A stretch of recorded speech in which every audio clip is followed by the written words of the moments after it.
Contact us to avail the combo offer of General Studies and Public Administration optional with 20% discount. Yes, good morning everyone. Today we are going to have the Hindu analysis of 20th August 2021. Okay, let us see which are the important articles from today's The Hindu newspaper. Yes, these are the important developments. First of all, what we will do is take overview of all these articles, then we will discuss them one by one in detail. On page number 8, editorial page, these are the important two articles. Gender equality in the army. Recently, Supreme Court had directed central government in its interim order to allow women to, or we can say allow female students to participate or give this NDA examination so as to enter into the army, armed forces. Okay, so this is important development to ensure gender equality and remove gender discrimination. Okay, so we have to analyze from that aspect. GS 1 paper society part, GS 2 paper social justice part, as well as GS 4 paper ethics part also it is relevant. And yes, you can also mention this in essay paper also when we talk about gender equality, women empowerment. Fine. Then Abraham Accords and India's relation with West Asia. So the article is talking about how Abraham Accords have created a conducive situation so as to have a favorable foreign policy with West Asian countries. Okay, so up till now, what was the problems faced by India in having good relations with Gulf countries and other West Asian countries, and how Abraham Accords have changed this in recent times. Okay, so GS2 paper international relations, this is important. Then center monitoring booster dose move in United States. Okay, so from COVID-19 follow-up perspective, we have to take input here.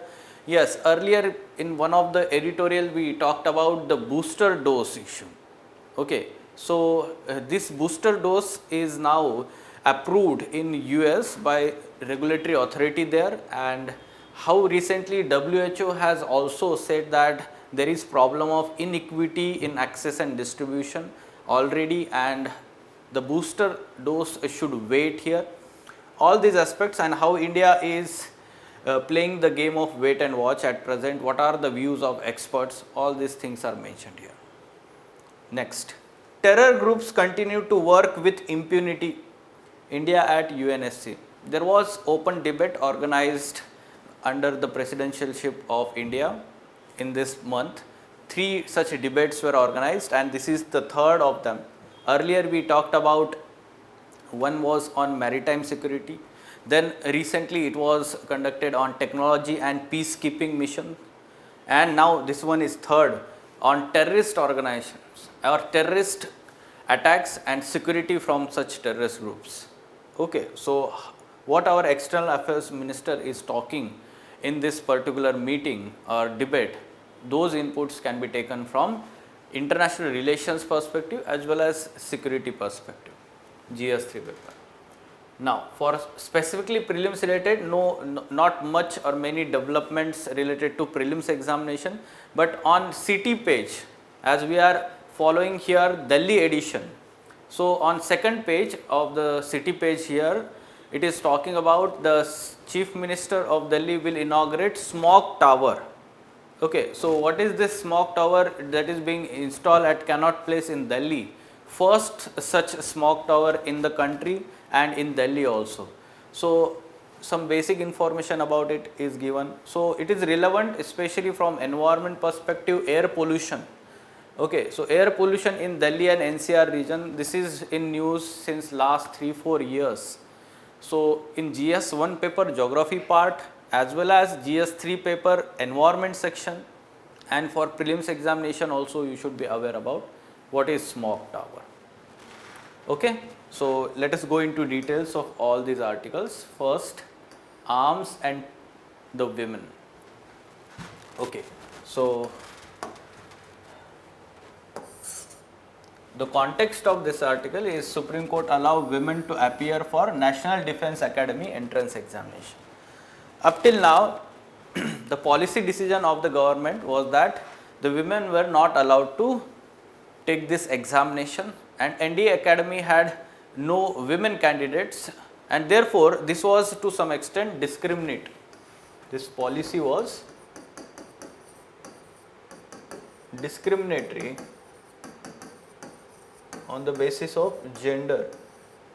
So Supreme Court, while listening to one of the petition filed in the Supreme Court before it, has said that the policy decision not to allow women to take NDA exam was based on gender discrimination, and closing a route of entry for women to join the army was discriminatory.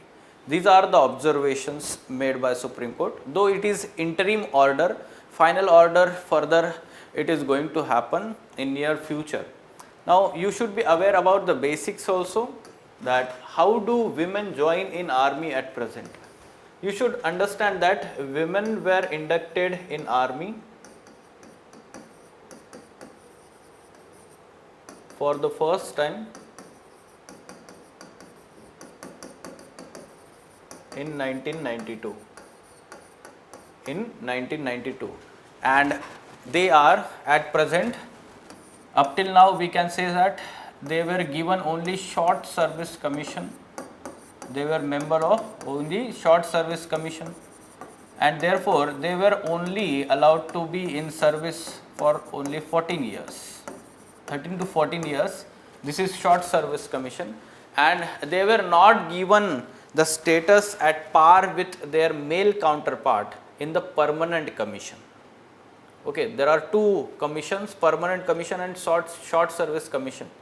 Okay, so women were largely given the short service commission membership, but they were not inducted into permanent commission here as a long term employee of armed forces or Indian Army. This is the problem. This was the problem, we can say, but yes, we should understand that last year judiciary had, or Supreme Court in February 2020 had directed government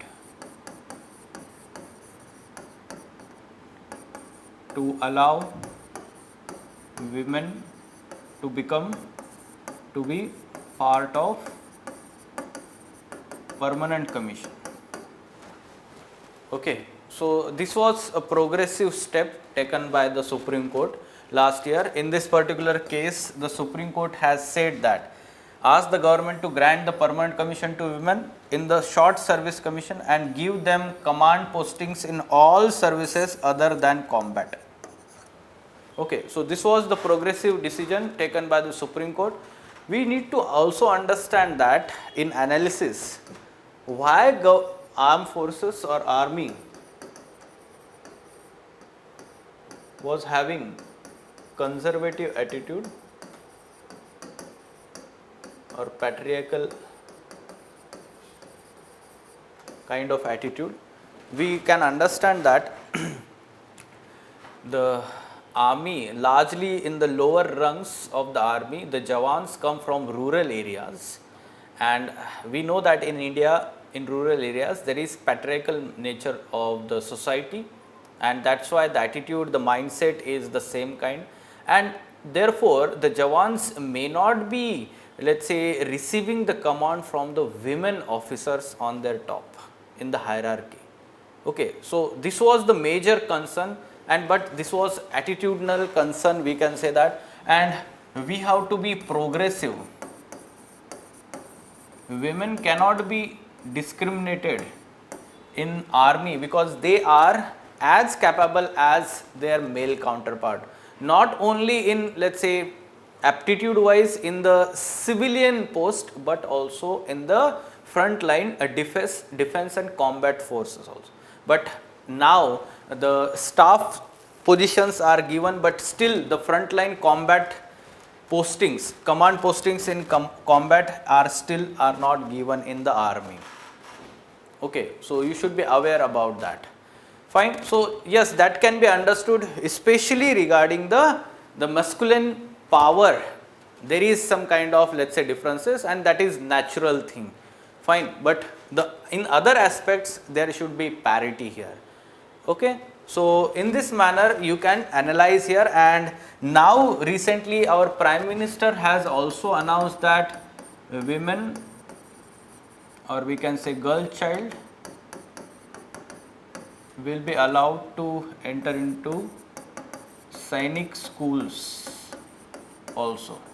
Up till now only, let's say, male children, students were allowed in Sainik schools. We are all aware about the Sainik schools. They are throughout India, right? So basically they act as a base for entry into our armed forces in by giving this NDA examination and later on entering into armed forces or army here. Fine. So some factual information, if you want to know about the how do women at present join army, through IMA, Indian Military. Okay, so that IMA at Dehradun is there, and then we have officers training academy, right? So these are the institute through which the women officers enter into armed forces or Indian army. Fine. So you should be aware that now question can be asked in the ethics paper also. Gender equality, women empowerment is very important aspect here, and the case study in ethics paper can be asked on gender discrimination in armed forces. Fine. So we should be prepared for such kind of case study also in ethics paper. In society part, we can understand again the gender equality and the patriarchal nature of society, how it is reflected in the armed forces also. Okay, such kind of mindset. Yes, any question? Okay, second article, Abraham Accords as India's West Asia bridge. Okay, so the context of this article, it is talking about India-West Asia relations in recent times. First of all, you should talk about Abraham Accords. So Abraham Accords are between Israel and UAE, and it is brokered by US. Okay, so this is an agreement. It is an agreement between Israel and the other Arab countries led by UAE. And now, up till now, what used to happen is there was always conflictual relations between the Arab countries, or we can say that Muslim majority countries, and Israel over the Israel-Palestine conflict. Okay, and now for the first time, the UAE has come forward to have positive relations and to seek peaceful resolution of Israel-Palestine conflict.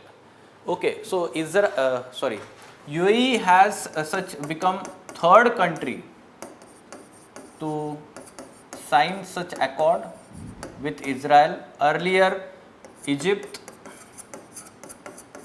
and Jordan already had signed such agreement with Israel, and then there is Bahrain also recently signed such accord with the Israel. Okay, so this was signed in 2020, last year. Now because of this, it has become, let's say, a positive development for having good relations with Gulf countries, India and Gulf countries, India and Israel, because at present, up till now, what used to happen is India had to balance its concerns with good relations with Israel as well as good relations with Arab countries, because good relations with Arab countries dominated especially for energy security of the country, especially for energy security of the country. So yes, you can see here that energy security has been India's main factor while dealing with Arab countries, and any close relation with Israel would have hurt Arab countries or Gulf countries. Okay, so this was the major issue, and India had to always balance these interests. Fine. Now the cooperation between these Gulf countries and Israel through the Abraham Accords, now it is appreciated by India. At the same time, it has also helped now to further develop good relations with both Arab countries as well as Israel. So recent developments, for example, recently our visit of Indian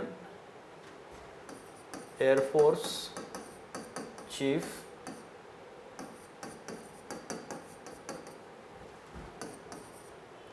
to UAE.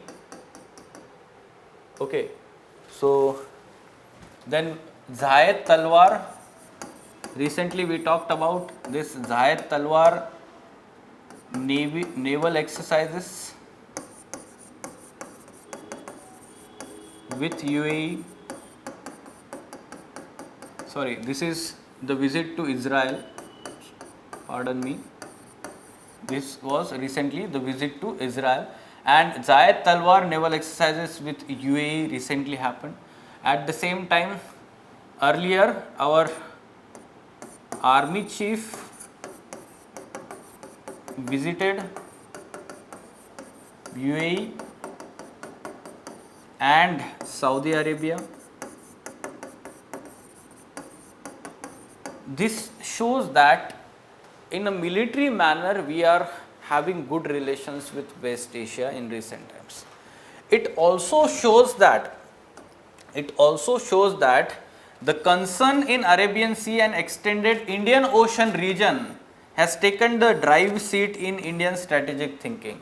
The concern here is to protect sea lanes,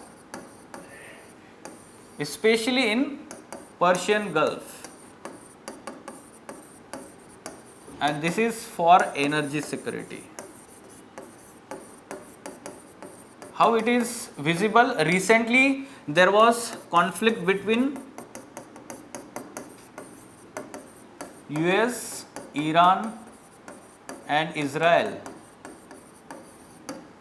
in Persian Gulf, and Indian Navy launched Operation Sankalp.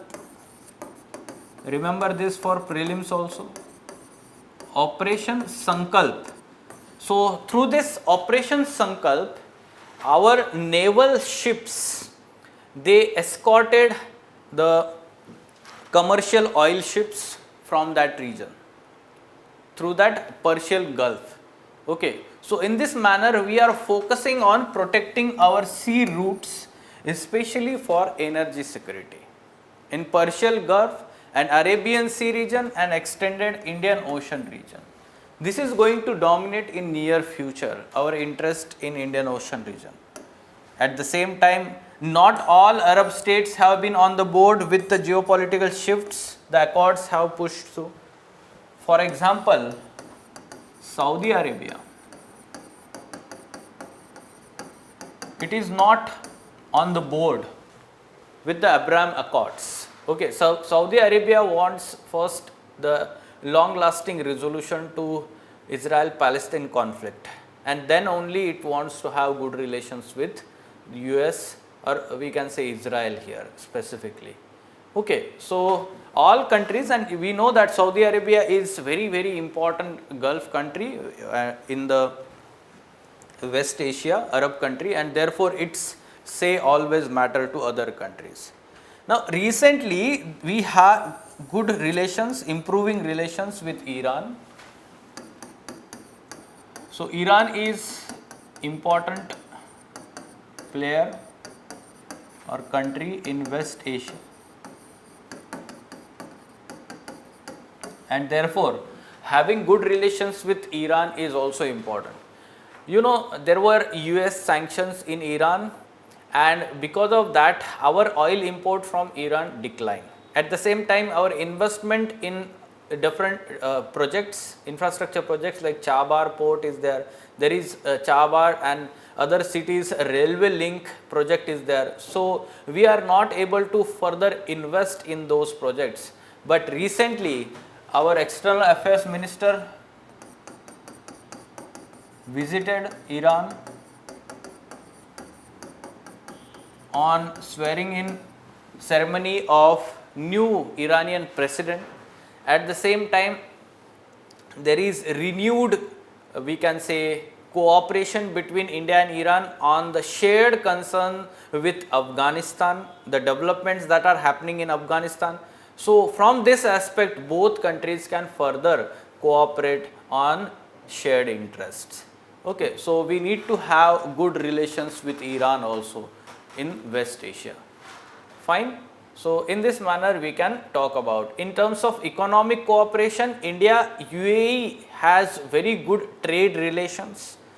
At the same time, for the oil imports, India imports much of the oil from Saudi Arabia in Iraq. Okay, and India has very good relations with Israel in terms of defense cooperation and technology in agriculture, especially for irrigation technology, water purification, and all these technologies. There we have good relations with Israel. Okay, so you should be aware about how these countries, with different countries in West Asia, India is having economic relations also. Fine. Is this clear? Any question? Okay, what kind of question that can be asked here? Discuss the role that Abraham Accords deal can play for India to secure its interest in West Asia region. In West Asia region. Fine? Okay.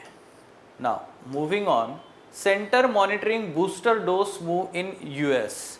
Okay, so booster dose, we earlier talked about booster dose. So, booster dose is the dose that is given after the priming dose. Whatever we are receiving at present, these vaccines, they are the priming doses of the vaccine, but they do not provide long term immunity. Okay, they do not provide long term immunity. After 2-3 months, what happens is antibody producing cells, number of these cells reduces. Okay, and that's why it is said that for such kind of vaccines, they are called as non-replicating vaccines. Okay, these vaccines, they require booster dose after 6 to 7 months or 1 year time period after priming doses. Okay, so that means even after completion of 2 doses at present, after 6 months or 1 year time period, we may require the booster dose. Now, this booster dose is said to provide the long term immunity. It also has the possibility to invoke the T cell immunity, the adaptive immune system, the T cell immunity in the human body against this virus. Okay, this is basic about booster dose. Now, Union Health Ministry said that it is closely following the developments in United States, which has given green signal to booster dose for COVID-19 vaccine. Recently, Pfizer company and Moderna company, they had applied for approval of booster dose, and now US has given such approval there. Now, doctors in India are also advocating booster dose. They said that some research papers suggested that giving a third dose after a space of 6 or 8 months have been shown to increase immune response markedly. However, we have to understand that there is inequitable access to these vaccines between low income and high income countries, which was why recently WHO had recommended to stop such booster doses for now. On one hand, the developed countries are receiving the third dose, while on the other hand, the low income countries in Africa, they have not received the first dose also. Complete whole African continent, only 2% of the people are fully vaccinated. This is the situation. Okay, and this is very discriminatory in approach, inequitable access to these vaccines. This is the problem, and if we continue giving the booster doses, then it will further delay the priming doses to the large section of population, especially in low income countries. As the virus keeps mutating, even the vaccines need to be updated with latest strain annually, and it is being said that in future, like a flu virus and the vaccine for the flu, influenza. So, in the same manner, for every year, maybe for COVID-19 virus or coronavirus also, we will require such kind of vaccine for annual basis. Okay, so in future we may expect such kind of situation. It has to be decided, however, it would be administered on yearly basis or not, or whether every person would require it. Currently in India, we still do not have guideline recommendations for booster doses of the vaccine. Okay, so not any expert body, Niti Aayog committee or any other let's say expert body has given any kind of guideline or recommendations regarding use of this booster doses.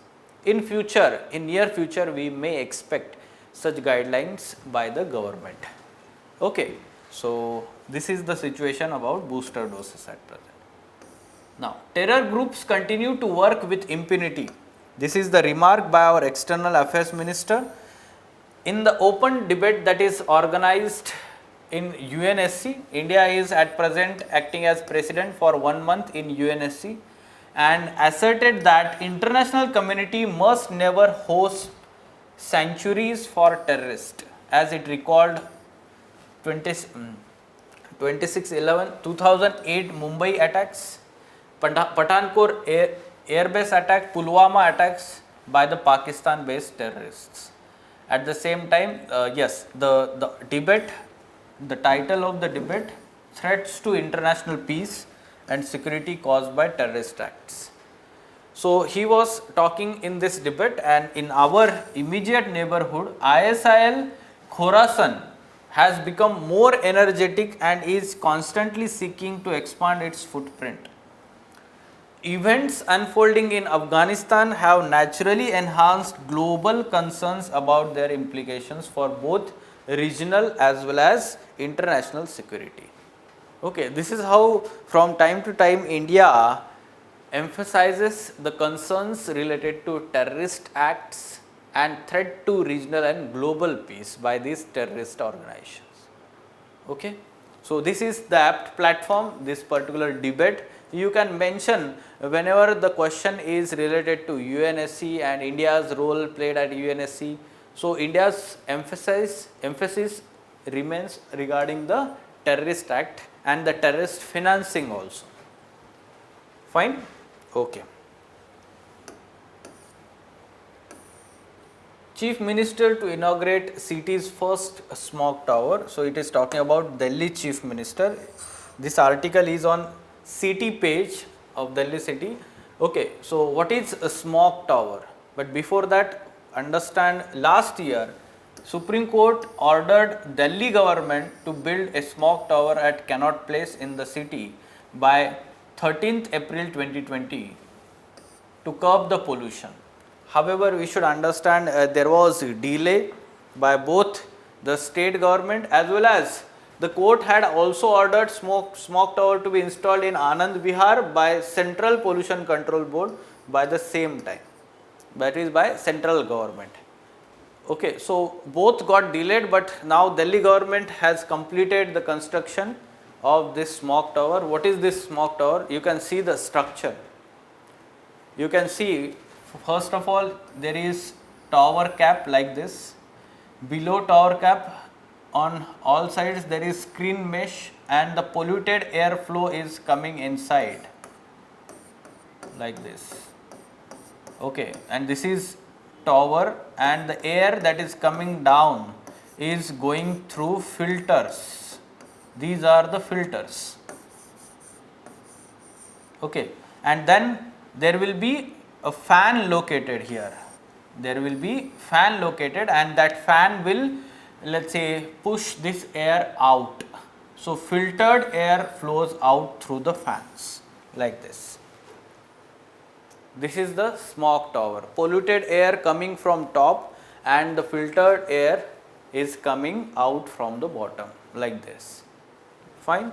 So this is actually demonstrated in China first few years back, and now it is going to be implemented in India, in Delhi.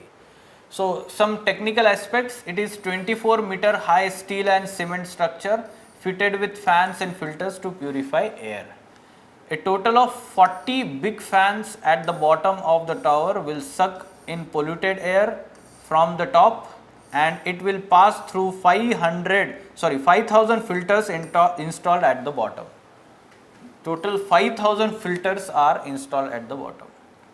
Okay, the 3M filtrate filters contain electrostatically charged filter media, and can capture particulates as small as 0.3 to 10 micron in size. Okay, so PM10 and PM2.5 both will be captured here. Fine.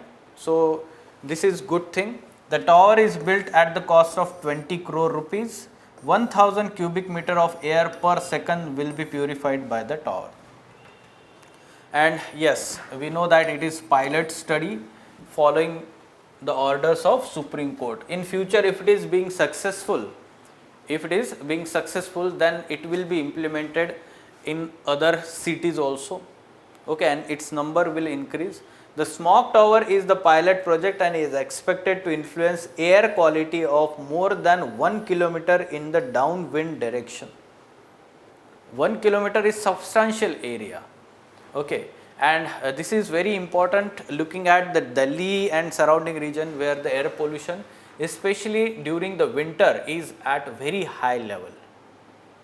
Okay, so this is as one of the way forward important measure to curb the pollution. Fine. Any question regarding this? Not many developments related to prelims examination, that's why we have not added MCQ here. Fine. Okay, thank you. Contact us to avail the combo offer of General Studies and Public Administration optional with 20% discount.